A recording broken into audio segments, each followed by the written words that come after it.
Hello बच्चों, आइए प्रश्न को देखते हैं। प्रश्न है, किसी जीवाणु पर फेजेस के आक्रमण से होने वाली घटनाओं का सही जोड़ा है। तो यहाँ पे ये हमें घटनाएं दे रखी हैं कि कोई प्रोफेज नहीं बनता है, जीवाणु कोशिका में अनेक विभाजन होते हैं, जीवाणु कोशिका तुरंत विघटित हो जाती हैं, प्रोफेजेस बनते हैं। ठीक है, तो यहाँ पे हमें सही जो है जोड़ा वो टिक करना है, यानी कि विकल्प चुनना है कि इनमें से कौन सी घटनाएं सही क्रम में होती हैं। ठीक है, तो यहाँ पे सबसे पहले हम बात करते हैं प्रश्न की मुख्य अवधारणा के बारे में।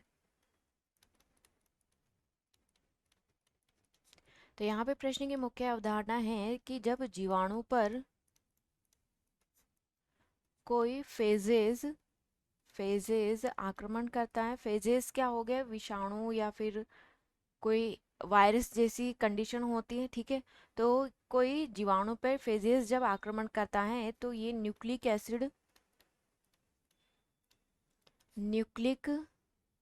अम्ल क्या करता है, डीएनए में प्रवेश करता है।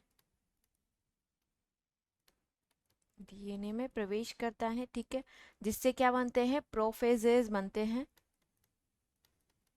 प्रोफेजेज बनते हैं और प्रोफेजेज बनने के बाद क्या होता है कि बैक्टीरिया संक्रमित हो जाता है।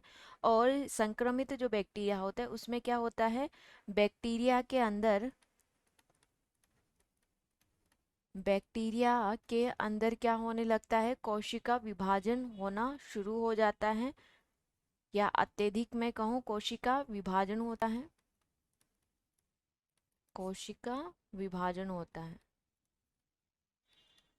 अत्यधिक कोशिका विभाजन होता है। ठीक है, तो यहाँ पे विकल्प हमें क्या दिए हुए हैं, विकल्प दिया हुआ है कोई प्रोफेज नहीं बनाता है, तो ये हमारे प्रश्न का विकल्प नहीं होगा। ये क्या बनाता है, प्रोफेज बनाते हैं।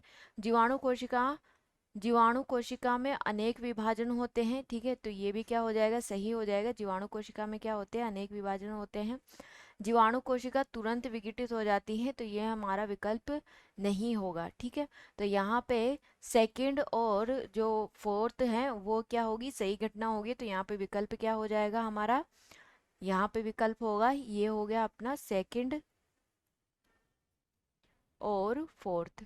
ठीक है, तो यहाँ पे क्या आ जाएगा, सेकंड और फोर्थ, विकल्प डी सही विकल्प होगा। आशा करती हूँ आप इसे अच्छी तरह समझ गए होंगे। धन्यवाद।